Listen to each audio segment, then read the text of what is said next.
জনাব তারেক রহমান বললেন, বর্তমানে দেশ পরিচালনার জন্য অভিজ্ঞ কোনো দল নেই বিএনপি ছাড়া। বক্তব্যটি শুনুন। বিএনপি ছাড়া এই মুহূর্তে বাংলাদেশকে সঠিকভাবে পরিচালনা করতে পারে অভিজ্ঞতা সম্পন্ন এরকম কোন রাজনৈতিক দল নেই।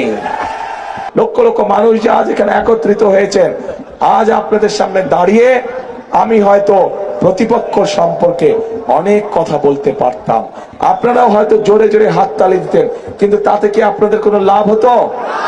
লাভ হতো না।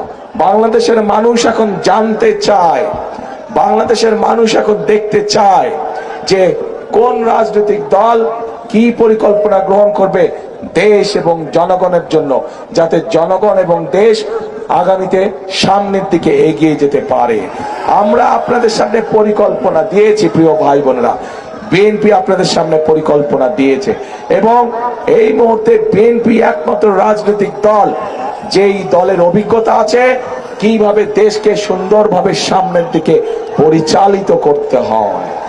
বিএনপি ছাড়া এই মুহূর্তে বাংলাদেশকে সঠিকভাবে পরিচালনা করতে পারে অভিজ্ঞতা সম্পন্ন এরকম কোন রাজনৈতিক দল নেই।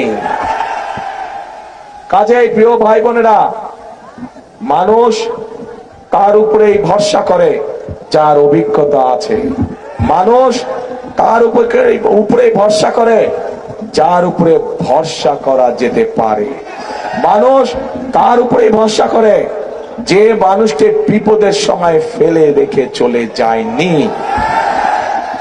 এবং এই সব গুণ একমাত্র বিএনপির ভিতরেই আছে।